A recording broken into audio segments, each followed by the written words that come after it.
e 8h40. Para quem não participou da aula passada, que na aula passada na verdade não teve, né? Mostrando material hoje. Obrigado, Jartes. Valeu aí. Na aula retrasada, no caso, teve a introdução do Rush, onde eu expliquei para que serve a linguagem Rush, o que você consegue construir com essa linguagem de programação, tudo mais. Né? Uma linguagem de baixo nível, voltada a aplicações de baixo nível, e que era muito utilizada em blockchain, etc, etc. E aí, retomando essa aula, para manter uma sequência lógica, eu vou explicar um pouco sobre os tipos básicos do Rush aqui nessa aula. E quem sabe falar um pouco sobre o ownership e o borrowing, que são as características principais da linguagem, né? Se der tempo. Então, vou começar primeiro aqui pelos básicos do Rush. Como toda linguagem, o Rush ele tem a tipografia de variáveis parecidas com a maioria das linguagens de programações. Ele tem os booleanos, que são valores que armazenam inteiros e falsos, né? Tem os números inteiros sem sinal. E, na verdade, ele tem dois tipos de inteiros, são os inteiros com sinais negativos e tem os inteiros que não possuem sinais, né, que são apenas números positivos. E ele é representado pela escala de números elevado à segunda potência, né, como é o caso do 8, do 32, do 64, do 128, né, que você consegue utilizar sem sinal. Esse U na frente significa unsigned, que é sem sinal. E esse I8, I32, I64 e 128 são os inteiros. Além desse tipo, a gente também tem os números de ponteiros, que são os usize e o isize, que eles são valores que são armazenados diretamente na memória heap. Então, ele não tem um tamanho pré-definido, ele vai onde a memória heap suporta, em armazenamento, né? E também tem uns tipos de ponto flutuante, que são os floats, que são números com pontos, com vírgula. E a gente tem o F32 e o F64. Além desse tipo de dados básicos, a gente também tem as tuplas, assim como qualquer outra linguagem, que é utilizado para passar sequências de valores fixos para uma pilha, para stack. Também temos as matrizes, que também são conhecidas por vetores. São valores que são armazenados em variáveis que podem ter mais de um valor, né, por vez, são conhecidos por vetores. E geralmente o vetor ele só tem um tipo, ele é definido por um tipo e morre com aquele tipo. Né, diferente das tuplas, nas tuplas você consegue colocar valores com tipos diferentes. Você quer uma tupla que tem uma string, um int ou um float, tudo dentro de uma variável só. Né? Também temos os slices, que é uma coleção de elementos similares com um comprimento conhecido em tempo de execução. Então, eu acabei confundindo aqui. Matriz é uma coisa e vetor é outra, né? Matriz é um vetor de 2 dimensões. E os slices são um vetor simples, né? E também tem as string slice, que é um texto de comprimento conhecido em tempo de execução. O que seria isso, né? São um texto, uma string simples que você coloca ali, como um caractere, um emoji, etc. Também tem a string. Essa é a string slice, e tem a string literal, que são aquelas strings de tamanhos dinâmicos que você não sabe exatamente o tamanho certo que ela vai ter, né? E aqui não tem como é que é declarado uma string, mas geralmente eu só vou criar aqui uma função principal. A letra tá para vocês? Ou dá para enxergar tranquilo? Deixa eu só aumentar um pouco. Deixa aqui, acho que fica melhor para enxergar. Bem, aqui não está representando as strings literais, mas geralmente uma string literal ela é representada assim, né? Você tem aqui a string, aí você coloca o from e a string, né? No meu caso, eu posso dizer que essa string, essa variável name recebe meu nome, Dione, né?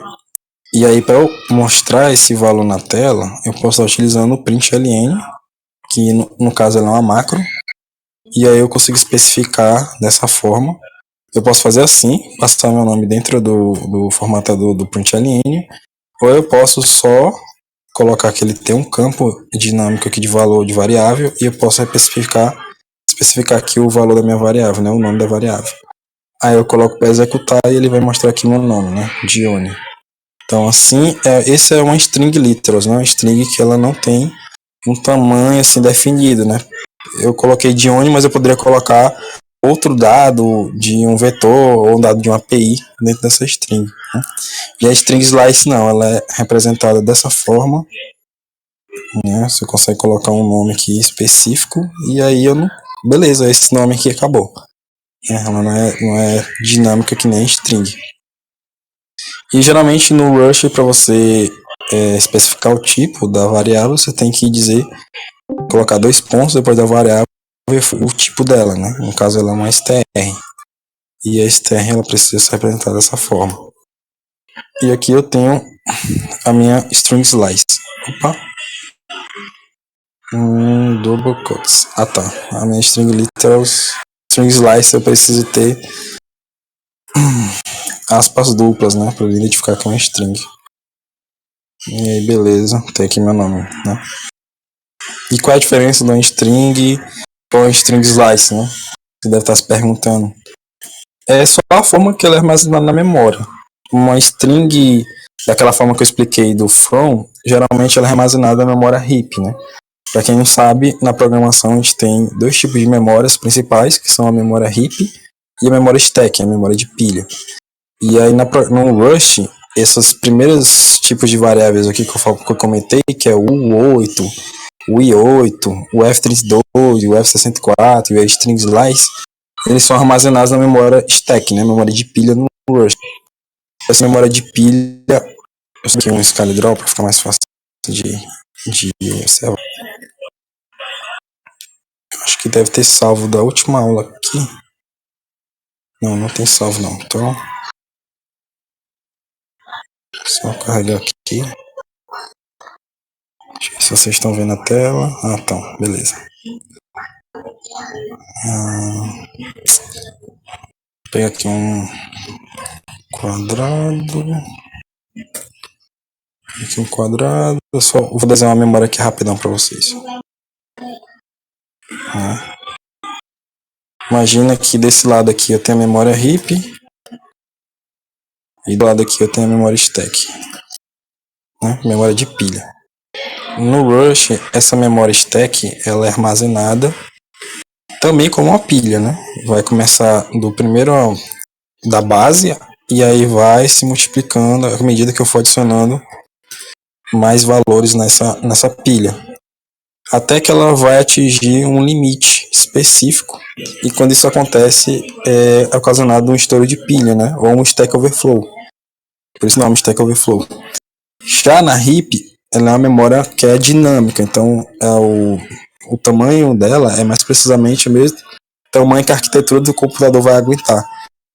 Já na stack não, ela tem um limite, por isso que esses valores que eu mencionei mais acima, que são valores que você sabe o tamanho fixo dela, são armazenados na stack, não na heap. E também porque na heap é muito caro de se alocar valores, né? Por mais que ela seja uma memória interessante para fazer dinâmica, ela também tem um custo mais alto do que a memória stack. Então, bora lá aqui, ver o que mais que ele está falando. Os tipos numéricos podem ser especificados explicitamente adicionando um tipo ao final do número, por exemplo, 13, U32 ou U2, U8. Quer dizer o seguinte, que eu posso, por exemplo, dizer que eu tenho um número e esse número vai ser um 125, dizer que ela é um U32, ou eu posso dizer que ela é um I32, né? Eu já especifico o tipo da minha variável já junto com o valor. Então isso é algo bem interessante do Rush. Eu vou aqui pular a próxima parte.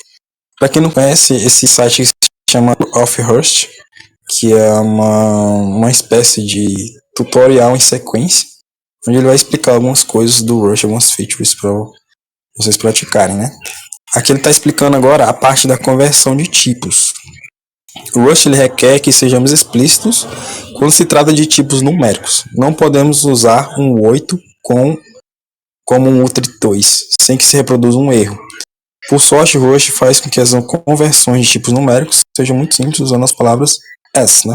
Então, se eu quiser converter, por exemplo, essa variável A que recebe um 13 do tipo 8 e um B que recebe um set do tipo U32, que é um inteiro sem sinal de 32 bits, e aqui um inteiro sem sinal de 8 bits, né?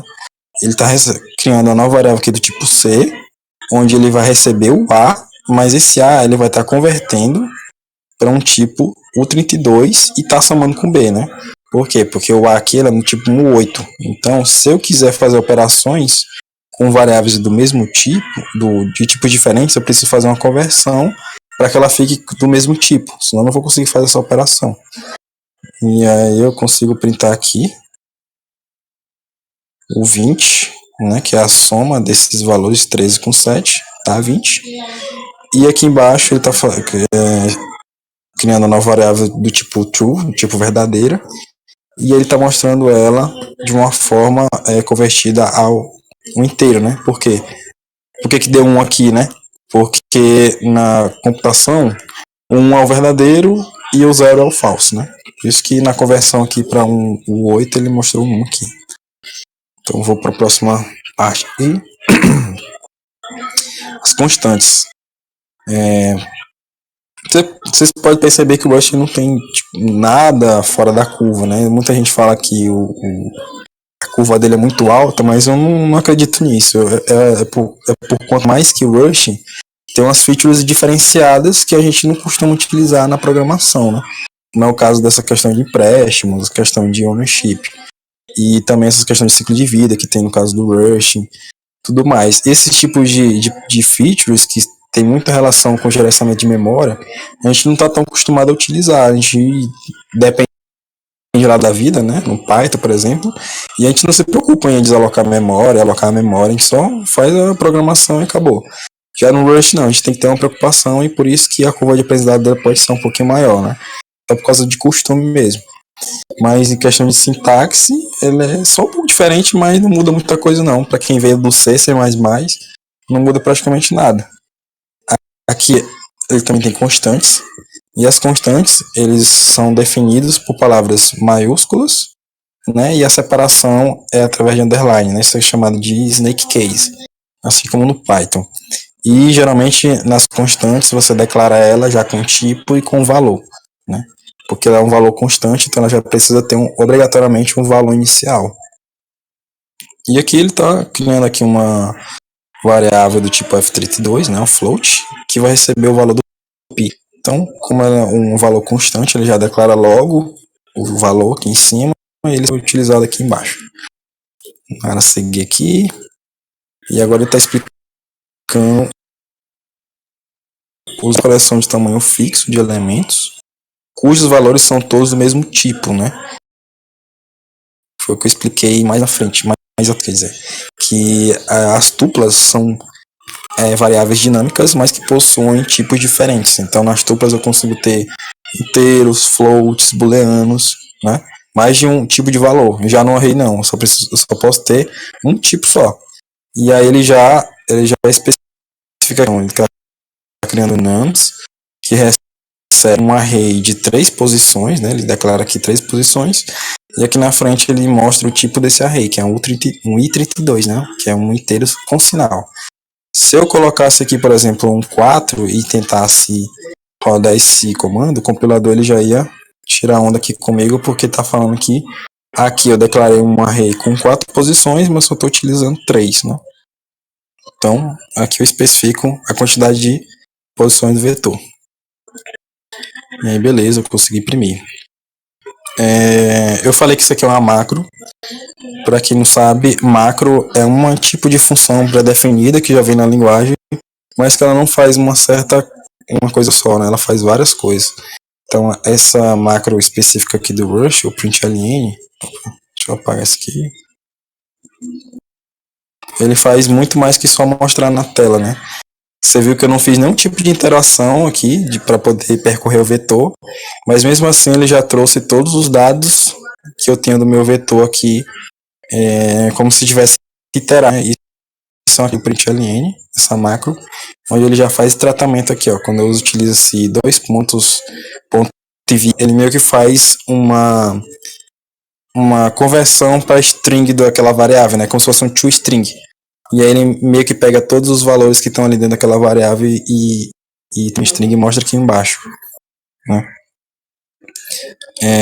Aqui ele está especificando o tipo de dado. Para um array é T para N, onde T é o tipo dos valores e N é o comprimento fixo. Acho que deu para entender, né? Agora as funções. Uma função ela pode receber 0 ou mais parâmetros. Nesse exemplo, o add, que é essa função que ele criou aqui mais em cima, ele está recebendo dois parâmetros do tipo i32, que são números inteiros de 32 bits, e o nome das funções são sempre snake case, né? Então, nos casos, por exemplo, subtract number, eu teria que colocar assim, em snake case, porque ele não aceita dessa forma aqui, que é chamado de Pascal case, se eu não me engano.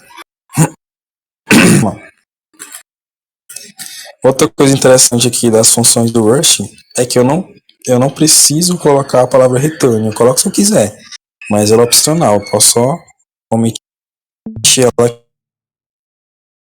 aqui, tirar o ponto e vírgula. Então, no Rush, a última expressão de uma função que não possui ponto e vírgula, ela é automaticamente uma expressão que é retornada. Então, desculpa que eu tô... Aqui eu tenho uma função que adiciona, então ele está recebendo aqui dois parâmetros, o x e o y, e ele vai retornar um i32, então também tem que especificar aqui se ele tiver retorno.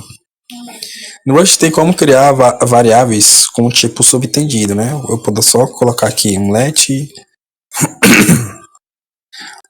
none, que vai receber, por exemplo, 15. Ou eu posso especificar também. Só que nas funções é obrigado todo parâmetro ser especificado o tipo dele. Né? Se fosse um tipo boolean, eu teria que colocar aqui. Se fosse um string literal, eu teria que colocar aqui. Então, acho que até aqui ficou tranquilo. Agora, retorno de múltiplos valores.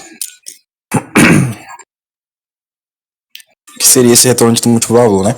São funções que podem devolver múltiplos valores retornando uma tupla de valores. Então, os elementos da tupla podem ser refiados pelo seu índice. Rush suporta vários modos de desestruturação que veremos em diferentes formas, permitindo extrair subconjuntos de dados de maneira prática. O que isso quer dizer, né? Eu criei aqui uma variável result, onde ele vai estar chamando aqui essa função swap, né? E ele vai estar passando aqui dois valores, um 123 e um 321. E aí ele faz aqui um tratamento da função, onde ele pega esses dois parâmetros e ele vai retornar esses mesmos dois valores. Então, somente isso que serve a função, só mostrar o que a pessoa colocou aqui. E aí numa tupla, para eu pegar o valor da posição da tupla, eu coloco um ponto e a posição que ele está, né? No vetor eu coloco entre colchetes. Assim. Já na tupla é um ponto. Então, e aqui eu estou fazendo uma desestruturação, onde ele pega esses valores que ele está tratando ali naquela função e armazenando aqui em AB. Então, se eu der um run aqui nesse código, o compilador vai mostrar para mim a variável 123 e a 321, só que dentro aqui desse AB, né? Então, ele mostrou, primeiramente ele fez o print do result 0 e result 1, posição 0 e 1, né? Chamada aqui. E embaixo ele fez a desestruturação e fez o retorno aqui para essas variáveis e ele foi armazenado o valor. Então 321 vai receber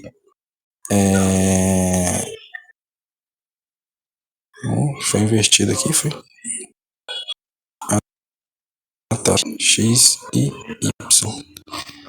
Aqui no parâmetro com x, aqui o y ele só inverteu, por isso que apareceu o 321 primeiro. Vamos rodar aqui o próximo tutorial. Vocês estão me acompanhando aí? Eu tô falando só. Tô acompanhando, tá bem didático. Ah, tá. Agora ele está criando aqui uma função que não retorna nada, né? Se nenhum tipo for especificado para o retorno de uma função, ele devolve uma tupla vazia, também conhecida como unit, né? Que é esse tipo de valor aqui, que não é basicamente nada. Isso não significa que ele é nulo, né? Não existe nulos no Rush. Isso aqui é só nada. Então, uma tupla vazia é representada por parênteses. O uso de parênteses é comum, mas é necessário saber o seu significado uma vez que aparecerá de vez em quando. Às vezes ele vai aparecer no código quando você não está fazendo um tratamento, nenhum tipo de operação ou expressão. Então, só tô gripado, galera, foi mal. E, beleza. A conclusão desse capítulo aqui é que a gente fez um bom trabalho, a gente entendeu o básico do Rush, viu como é feito a sintaxe dos tipos básicos, como que é feita uma função, como é que é feita uma tupla, uma array, e aí nas próximas etapas aqui ele vai explicar um pouco sobre os loops condicionais e os tipos condicionais também. Então, a partir lá que a gente tem tempo. Nesse capítulo a gente vai falar um pouco de estruturas de fluxo básicas em Rush. E se você está familiarizado com linguagens baseadas em C, sem tirar em casa, quem sabe, algumas agradáveis surpresas, né? Porque ele também tem usar mais. Aqui no if-else, a ramificação de código em Rush não tem nenhuma novidade, realmente não tem muita coisa de diferente. A única diferença aqui é que ele não tem parênteses na hora de fazer o if, que geralmente no JavaScript você faz um if aqui com parênteses, no Rush você não precisa fazer isso, né? E também mantém-se os operadores relacionais, né? Que seriam operadores relacionais? É para fazer algum tipo de operação que faz algum tipo de relacionamento. Se eu quero saber se ela é igual, eu vou utilizar esse aqui é para falar se ele é diferente, se o número é diferente do outro. Esse menor que esse, um número é menor que o outro. Maior que esse é maior que o outro. Esse menor igual, esse é menor igual. E o maior igual, esse é maior igual também. Essa exclamação ele valor. Então, se o valor é true e eu colocar esse ponto de exclamação, eu estou dizendo que esse valor vai ser transformado ao contrário. Então, se ele é true, ele vai virar falso. Esse que tem dois pips é o ou condicional e esse e comercial aqui é o end, né? Então, vou apagar isso aqui só para me mostrar aqui. Tem aqui a variável x que recebe 42 e, por exemplo, eu quero que esse x ele é maior que 18. Eu sei que ele é maior que 18, né? Mas é só para didática, né? Se ele for maior que 18, o que vai acontecer? Opa, eu vou falar que a pessoa é maior de idade. Certo? E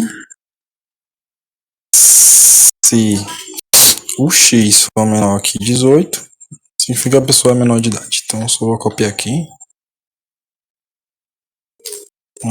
E botar aqui só menor de idade. Isso aqui é a correta, né? Não existe menor de idade, nem de menor. Então é só por didática aqui. Obviamente que ele vai dizer que a pessoa é maior de idade, porque 42 é maior que 18. Né? Nada, né? Por que será? Porque aqui eu coloquei que é maior que 18 e não igual a 18. Se eu especificasse aqui que ela é igual a 18, aí ele caria a primeira condição, que ela é maior de idade. Agora, se eu especificasse que ele é menor ou igual a 18, eu tirasse esse igual daqui, iria cair na segunda condição. Então, eu vou aqui pro próximo. Não tem nada de diferente ali mesmo. Agora, o que é interessante aqui do Rush, que eu não vi em outras linguagens, é o loop, né? É a mesma coisa do while, só que não vi sentido nisso. Eu acho que ele meio que tirou do while e colocaram esse loop no Rush. Basicamente, ele faz a mesma coisa que o do while. Ele está criando aqui uma variável do tipo x, e esse mut aqui significa que essa variável ela é mutável. Então, eu consigo alterar o valor dessa variável com o passar do decorrer do meu código, né? Por padrão... Opa, aconteceu. Eu atualizei aqui. Por padrão, todas as variáveis no Rush, elas são imutáveis, então eu não consigo alterar o valor dela. Para eu dizer que aquela variável é mutável, eu preciso especificar essa palavra aqui, zero, e aí que eu dou um loop. E toda vez que eu der um loop, eu vou estar somando esse x mais 1, então eu vou estar incrementando. E mais aqui na linha 5 eu estou fazendo a comparação. Se o x for igual a 42, o que vai acontecer? Ele vai dar um break.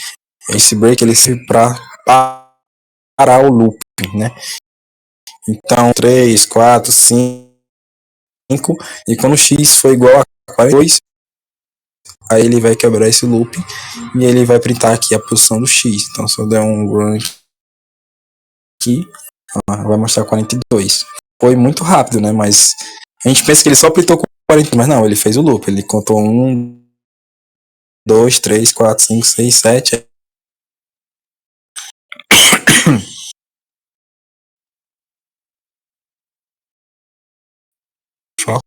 Esse while significa enquanto. Então, enquanto determinada condição, eu posso estar fazendo algum tipo de expressão. Então, ele é um pouco mais, como é que se diz a palavra? Mais seguro de utilizar do que o loop. Porque se você utilizar o loop errado e esquecer de dar uma condição de break, ele vai ficar infinitamente e seu código vai dar um problema de memória. Então, aqui nesse código aqui eu tenho o mesmo exemplo, né? Eu tenho um x que recebe 0 e que também é mutável. E aqui eu tenho um while, ele também não tem parênteses. Geralmente o while na linguagem de programação tem parênteses na condição.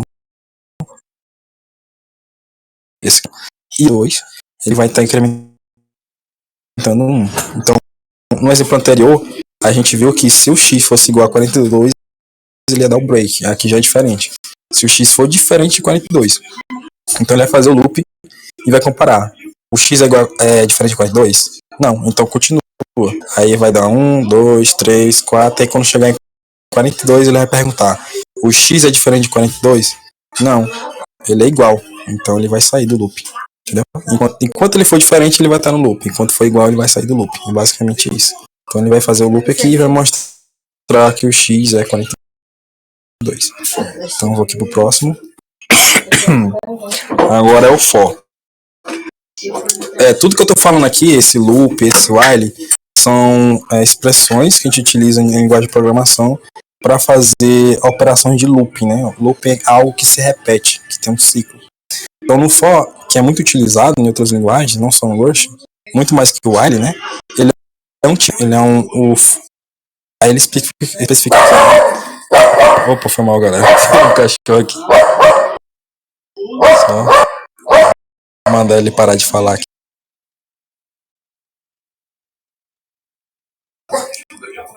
Não quer ficar quieto não, né? Ei, rapaz, te acalma. Quieta. Beleza, vou continuar aqui, o cachorro. No for, no Rush, ele é um pouco melhor que em outras linguagens, né? Ele tem algumas features bem mais interessantes. Uma vez que ele itera essa valor de qualquer expressão, que você vai ali como qual você pode perguntar qual é o próximo item. Até que ele não exista mais itens para que ele pergunte. Então vamos explorar um pouco mais sobre isso. E aqui no for eu tenho dois tipos de operadores. Eu tenho 2 pontos, que ele vai criar um iterador que gera uma sequência a partir de um número inicial até, mas não incluso o número final, ele vai continuar essa sequência. Então, basicamente o que eu disse é o seguinte: aqui eu tenho um for, que ele já declara aqui um x, tendo esse for, e esse x ele vai começar em 0 e vai até 5. Só que ele não vai printar o 5, né? Ele vai começar em 0, mas ele vai até 4. Porque ele conta o 0 como se fosse uma posição, né? Em programação, 0 é um valor. E aqui no outro, ele cria um iterador que gera uma sequência a partir do número inicial até o número final, inclusive. Então, qual é a diferença desse para esse? Esse que tem um igual aqui, ele vai do 0 e vai até o 5. Esse aqui só vai até o 4. Então, se eu rodar aqui, ele vai mostrar um 4 e interação de 0, 1, 2, 3, 4. E o próximo 0, 1, 2, 3, 4, 5, né? Porque tem esse operador igual depois. Vamos lá pro próximo. Agora tem o tipo. Nesse encontro de hoje eu vou falar só sobre esses tipos de loop e condicionais e a gente vai encerrar, beleza? Porque senão vai confundir aqui as coisas quando começar a encher, quando aparecer aqui o ownership, o boring, você vai acabar se confundindo, né? Então eu acho que até a parte de tipos e loops incondicionais tá ok. vamos lá ver aqui o match, né? Para quem conhece o switch, ele é basicamente o switch. Para quem não conhece o switch ele é um tipo utilizado no linguagem de programação para você selecionar vários valores, né? Por exemplo, imagine que eu estou criando um código de calculadora e aí, em vez de fazer um monte de if, que a pessoa digitou mais ou menos, ou vezes, ou dividir, eu crio um switch onde ele vai pegar como condição o operador que eu digitei e aí ele vai falar, vai me perguntar, caso o operador mais tenha sido digitado, faça alguma coisa e dê um break, né? É mais ou menos assim que funciona o switch. Só que o switch não existe no Rush. Ele foi substituído por esse match, que é um tipo de switch mais legal de se escrever, né? Ele tem aqui uma variável x, que recebe 42, e aí ele está fazendo aqui o match desse x, né? Se nesse x aqui for igual a zero, né, um caso zero, o que ele vai fazer? Ele vai mostrar que encontrou zero. Caso esse x for 1 ou 2, ele vai mostrar, encontrei 1 ou 2.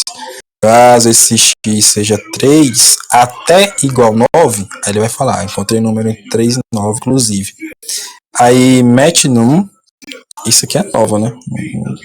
Isso aqui eu vou ficar devendo nessa explicação. Mas eu acredito que esse match num, agora eu fiquei curioso para saber para que ele serve. Deixa eu só ver aqui no meu Rush by Example. Rush by Example. Tem vários exemplos da linguagem Rush. Então eu vou aqui pesquisar esse match num. Oxe, não tem. Vamos ver o que serve esse match num. Host Jungle.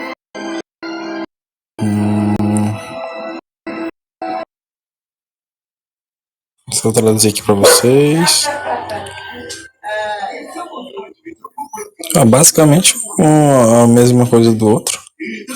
Então, vou ficar devendo. Próxima aula eu explico para você o que significa esse menu, que eu vou pesquisar. Mas esse aqui é a condição padrão. Caso ele não caia em nenhum desses condicionais, ele vai cair esse aqui, né? Que encontrou outra coisa. Então eu vou rodar aqui. E ele vai falar que encontrou o número 42 entre 10 e 100. Né? Foi mal, é o cachorro latindo. Por que caiu aqui nesse entre 10 e 100? Porque o número que eu digitei é 42. E aqui eu acredito que esse seja um tipo de condição de looping, né?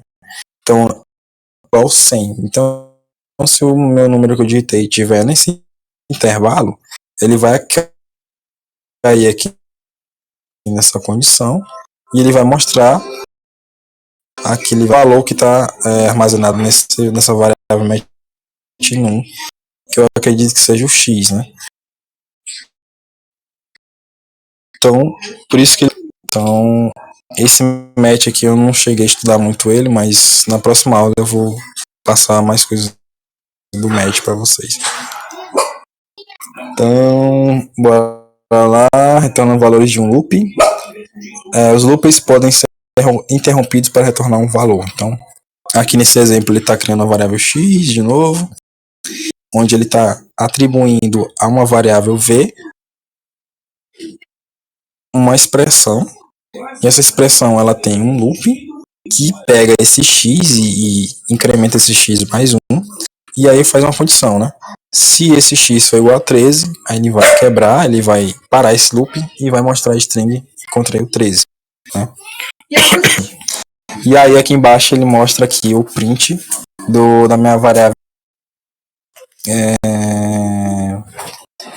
Parece até estranho, né? Mas todo bloco que a gente utiliza em Rush, bloco representado aqui pelas chaves, ela é considerada uma expressão. E toda expressão ela pode ser salva em uma variável, né? Por isso que eu consigo atribuir aqui esse V. Então vamos aqui, outro exemplo. Retornando valores de um bloco de código. Então, o if, match, funções e blocos de código têm maneiras únicas de retornar valores em Rust. Se a última instrução de um if, match, função ou bloco de código com expressão sem o ponto e vírgula, né, que eu comentei mais anteriormente, o Rust ele vai retornar como valor de bloco. Calma aí, Pitoco. Calma, rapaz. Essa é uma ótima maneira de criar lógica concisa que retorna um valor que pode ser atribuído a nova variável. Note também permite que o operador if funcione como expressão ternária concisa. Então, bora ver o que ele criou aqui pra gente, né? Ele criou uma variável exemplo, vai retornar um i32. Essa função ela não tem parâmetro. Então, aqui eu tenho uma variável x que recebe 42. E aqui ele está fazendo meio com a expressão ternária, né? O que seria uma expressão ternária? No JavaScript, para eu criar uma condicional em uma linha, eu posso estar criando um operador ternário. Esse operador ternário no JavaScript é mais ou menos representado assim. Ele vai fazer uma comparação se o x é verdadeiro ou se ele é igual a alguma coisa. E ele vai, de um lado, a condição verdadeira e do outro lado, a condição se ela for falsa. Então, isso é um operador ternário JavaScript. Só que no Rust ele não tem esse tipo de sintaxe. Ele utiliza o if e else mesmo, né? Então, se no V ele recebe aqui o x for menor que 40, então ele vai receber aqui o menos 1. Senão, ele vai receber 1. Então, a expressão ternária Rust é feita com if e else em uma linha só. Aqui embaixo ele está criando aqui uma string literals, que é aquele tipo de string que eu comentei mais cedo, que é assim. Porque ele já está colocando. Não é dinâmico aqui, né? É um valor fixo. Então ele está recebendo aqui um. Só um minuto.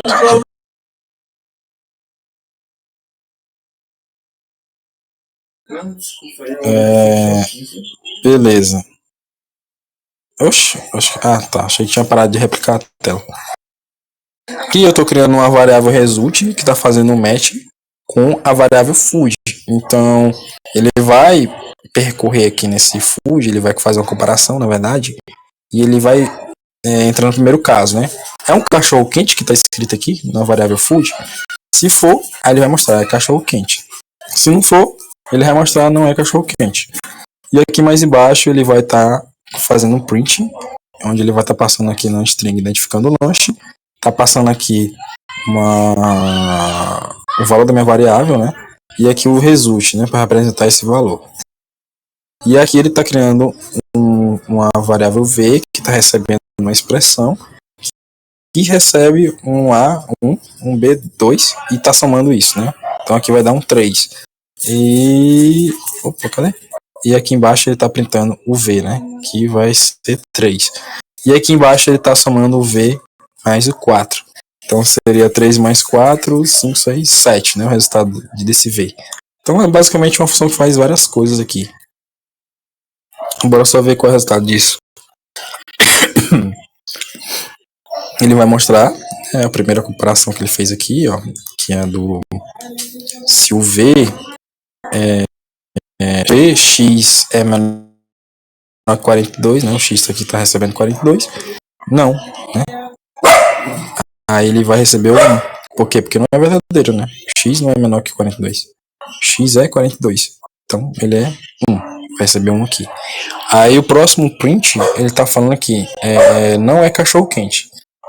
Por quê? Porque ele caiu aqui nessa condição padrão, mas é porque ele fez a comparação, né? É cachorro quente, que tá escrito aqui no food? Não, é um hambúrguer, né? Então ele caiu aqui nesse não é cachorro quente. Mas se eu escrever aqui, por exemplo, hambúrguer, na hora de printar, ele vai cair, ó, na condição que é cachorro quente. Por quê? Porque é hambúrguer, né? Pra confundir a cabeça de vocês aí, né? A próxima print aqui é do bloco 3. Então, no bloco 3, esse seria isso aqui. Que é o V que recebe duas variáveis, que é o A que recebe 1 e o B que recebe 2. E aí esse V recebe o A mais o B, né? Que seria 3. Então, esse 3 aqui é dessa soma aqui de A mais B. Aí ele está atribuindo para V. Aí ele está printando aqui. na linha 21. Aí por isso que deu 3. E aí esse 7 é o resultado da função em si, né? O V mais 4, aqui tinha 3, aí ficou mais 4, ficou 7. Lembra que o último valor de uma função que não tem ponto e vírgula é o retorno? Então, basicamente isso, né? Por isso que quando ele chama o exemplo, ele mostra todos esses pontos aqui, ele mostra 7. Então, bora ver o que tem mais. Galera, acho que eu vou encerrar até aqui. Porque senão vai ficar muito confuso para a cabeça do onde ele vai explicar mais sobre o for e o match, vai fazer um aprofundamento. Eu vou mandar isso para vocês praticarem. Se chama Tour pelo Rush. Ele é bem legal e ele é em português também. Acho que vocês acham interessante. Eu vou mandar lá no canal de Rush. Aqui na Web3 fazendo exercício, né? O nome do canal é Rust. Mandei aqui no chat. E é isso aí, galera. Eu vou parar por aqui, porque senão vai ficar muito confuso. Eu já falei muita coisa e aí vocês vão acabar esquecendo que eu já tinha falado no início. E na próxima aula a gente vai retomar com o for e o match, né? Que eu fiquei devendo o match para vocês. E aí vou continuar dando aula e ver o que vai acontecer. Eu não tinha planejado que seria o assunto de hoje, mas a gente vai seguir mesmo a lógica do tour pelo Rust, né? Aqui utilizando esse site. E aí, quando acabar esse site aqui, a gente pode fazer alguns exercícios práticos com VS Code, né? Então é isso aí, eu agradeço quem ficou até agora. E até a próxima quarta-feira aí, pessoal. Se vocês tiverem alguma dúvida, pode perguntar agora aí. Se quiser tirar alguma dúvida sobre a sintaxe ou sobre os loops que vocês viram, pode mandar agora no chat ou pode mandar depois lá no canal de Rush que eu vou responder para vocês. Então, alguma dúvida aí? Até agora? Não? Nada?